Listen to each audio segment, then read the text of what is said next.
If someone else has done it, you can do it too. If no one else has done it, you can be the first. 3 reasons why entrepreneurs fail. Let's go through them, because as I've read hundreds of books and met dozens of entrepreneurs face to face and heard the different stories of success and failure, there's 3 commonalities that I want to share with you guys about entrepreneurs and why they fail. Number 1 is they quit too early. They step out of line right before their name's about to be called. They put down the mic, they put down the effort, and they say, you know what, I can't do this anymore. It's too hard. I quit. And then all of a sudden their name is called. Then all of a sudden their number comes up, and it's just like, man, if they just stuck it out a little bit longer and didn't quit. Because let me tell you, I was so close to going back to my old IT job, and then all of a sudden we had success in Japan, and the market blew up, and we just started to sell thousands of units, and it breathed new life. And I never want to be wondering with my life, what if?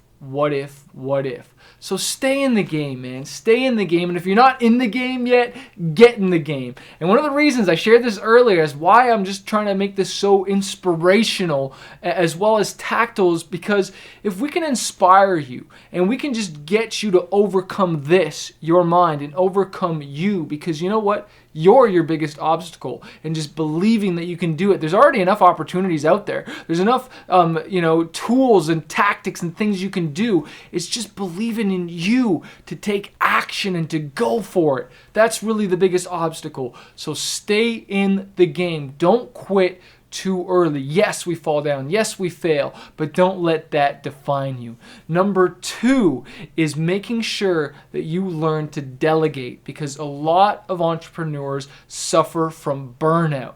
They burn out because they try to be that superhero entrepreneur that does everything, always does everything, and says, no, I can do it better. I'm not going to delegate that. But no, the key to being a successful entrepreneur is to surround yourself with people that have the skills and the abilities that you don't have, or that can do it better.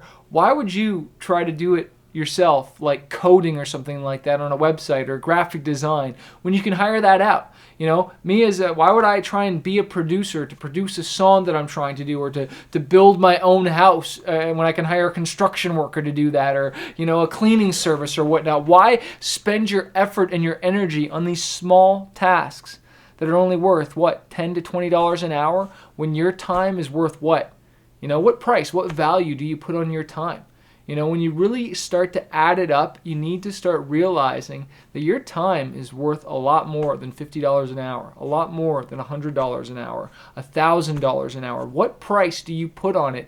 And then ask yourself, why am I not delegating this? I used to struggle with this for so long, and I knew it's going to be the cause of my failure if I don't start to delegate. I'm going to burn out. You get tired, you get exhausted, and then you start getting sick and unhealthy. And then, why do we spend, all our health to get wealth, and then we spend all our health to fix our health? You know what I'm saying? So don't be that. You want to stay up, stay healthy, stay strong, eat well, sleep well, delegate so you don't suffer from burnout. This is a marathon. This isn't a sprint, okay? Marathon, not a sprint. Stick with it. That was number 2 of why entrepreneurs fail. The third one is cash flow.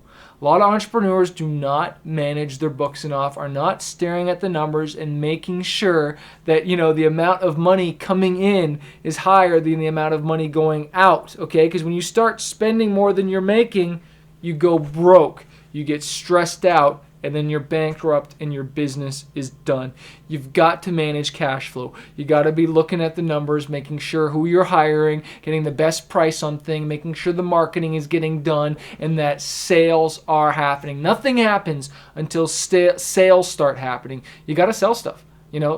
Income has got to be coming in. Money has got to be coming in. And maybe you're kind of bootstrapping right now and you're working a part-time job to fuel that. Well, that's okay. Maybe you're not ready to quit that job, but you hold on to that sucker and keep making that money and invest it into the business. Invest into the business. You bootstrap as long as you have until this sucker is really going to the point you really don't need it.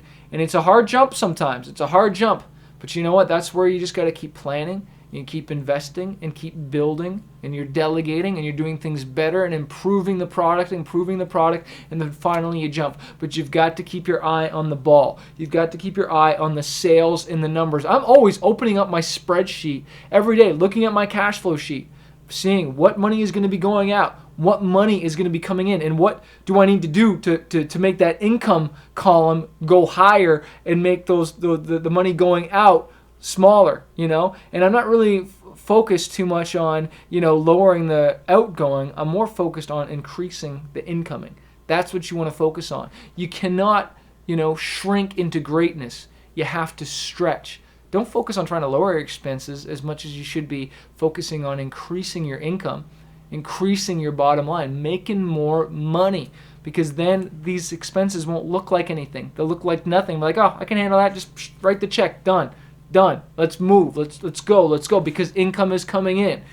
And that's when you're moving, and that's where you find success. So let's just go over those one more time. Number 1 is what? It's not quitting.